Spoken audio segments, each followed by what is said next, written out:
Today, we're building a fortress, but not with bricks and mortar. We're going to build it with protocols, with planning. We're talking about the unseen shield that stands between a thriving pig farm and a total financial disaster. So let me ask you a question. If you're running a modern pig operation, what do you think is your single biggest threat? Seriously, think about it for a second. Is it the crazy market prices, the unpredictable weather, the cost of feed?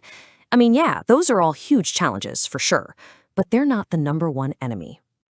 The real threat, it's invisible, it's microscopic, it's silent, and it can wipe out years of your hard work, literally without any warning at all. We're talking about disease. And that brings us right here to the invisible threat. To really get a handle on the danger, we have to look past just animal health and really focus on the absolutely devastating financial impact these diseases can have. We're looking at names that can send a shiver down any producer's spine. Things like African swine fever, PRRS, and foot and mouth disease. And let's be crystal clear, these aren't just health problems. They are financial catastrophes just waiting for a chance to happen. And it's worth remembering what we're protecting here. These are highly intelligent animals, often compared to dogs, even primates. But all that intelligence offers zero defense against a virus. So, how do we fight back? Well, you fight an invisible enemy by building an immune system for your entire farm. This is your ultimate defense, and it has a name: biosecurity. So what is it exactly? Well, to put it simply, biosecurity is a whole set of preventative measures. The goal isn't to treat a disease after it's already tearing through your herd. The goal is to stop it from ever getting a foothold in the first place, both from the outside world and from spreading inside your farm. And this breaks it down perfectly into 3 layers. Think of it like a castle's defenses, okay? First, you've got external biosecurity. That's your high walls, your moat. It's all about keeping invaders out. Then you've got internal biosecurity. These are the guards inside the walls, making sure that if a breach happens, it doesn't spread. And finally, operational biosecurity. That's the daily rules, the routines that everyone follows to keep the whole castle secure and running like clockwork. Okay, theory is great, but how do we actually put this into practice? Let's get into the nitty-gritty, a practical guide to fortifying your farm, and we'll start with the very foundation. Your very first line of defense is the physical layout of your farm. Ideally, you want a buffer zone. We're talking at least 3 to 5 kilometers from any other livestock. You need a single, controlled entry and exit point, no back doors. And this is critical. You have to divide the farm into clean zones, that's where your pigs are, and dirty zones for things like loadout and waste disposal. Next up, you have to control traffic. Every person, every truck, every piece of equipment is a potential carrier. That means you limit visitors, period. And you keep a strict, detailed logbook of who comes and goes. A mandatory shower in and shower out policy, that's non-negotiable for anyone entering the production areas. And every single vehicle that comes on site has to be completely cleaned and disinfected, no exceptions.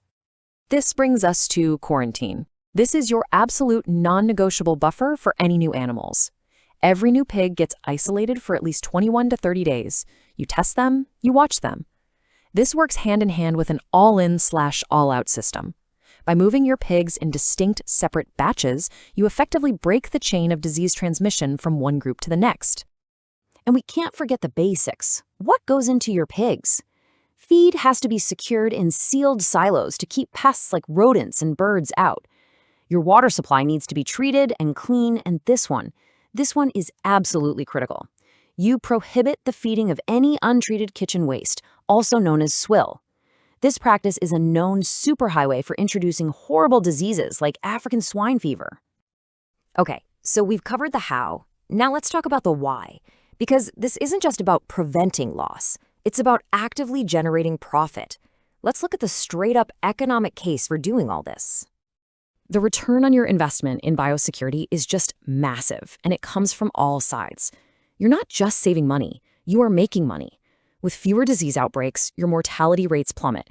Your pigs are healthier, so they grow faster, more efficiently. Your vet bills and medication costs go way down. Your disease-free animals are worth more at market, and you might even open up access to really profitable export opportunities. Look, don't just take my word for it. Look at this number. A case study on a commercial farm in Denmark found that by implementing these strict biosecurity protocols, they saw a staggering 15% increase in their annual profits. 15%! That's not just a small bump, that's a total game changer.